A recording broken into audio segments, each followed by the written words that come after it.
Hello বন্ধুরা, welcome to my channel. আজ আমি আপনাদেরকে খুব সহজভাবেই ফলি মাছ রান্না করে দেখাবো, ফলি মাছের ঝোল। তো দেখে নিন, আমি এখানে মাছটাকে ভালোভাবে ধুয়ে নুন হলুদ মাখিয়ে রেখে নিয়েছি। আর এই মাছটা রান্না করার জন্য আমি শুকনো লঙ্কার গুঁড়ো, হলুদ, জিরা গুঁড়ো আর ফোড়নের জন্য জিরা রেখেছি আর লবণ। তো আমার এখানে কড়াইতে তেল গরম হয়ে গেছে। তো এবার আমি এর মধ্যে মাছগুলোকে দিয়ে দেব। খুব বেশি কড়া করে ভাজবো না, একদম কড়া করে না, মোটামুটি ভাজা, হালকা ভাজা করে দেবো।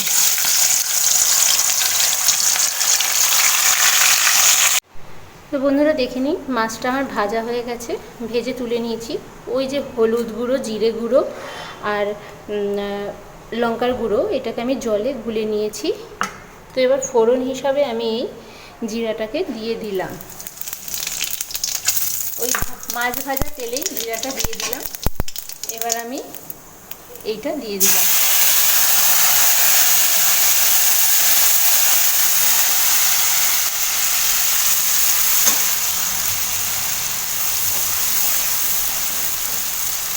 আর চিড়ে রাখা কাঁচা লঙ্কাটা এবার এর মধ্যে দিয়ে দিলাম। তো এটা 2 মিনিটের মতো একটু এরকম নাড়িয়ে নিয়ে এর মধ্যে আমি গরম জল দিয়ে দেবো। তো বন্ধুরা, আমি এর মধ্যে গরম জলটা দিয়ে নিয়েছি। তো এর মধ্যে আমি পরিমাণ মতো আমি লবণ দিয়ে নেব।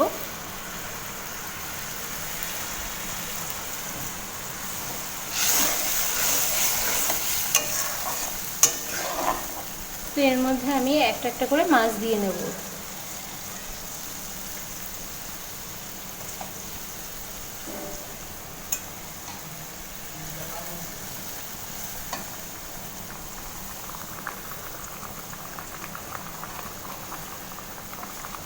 খুব ঝোলটাকে টানাবো না আর খুব ঝোলও রাখবো না, মোটামুটি একটু ঝোল থাকবে, গা মাখা মাখা, অতটাও গা মাখা না, মোটামুটি একটু ঝোলটা একটু অনেকটা কমে আসবে, তখন আমি আপনাদেরকে নামিয়ে দেখিয়ে নিচ্ছি।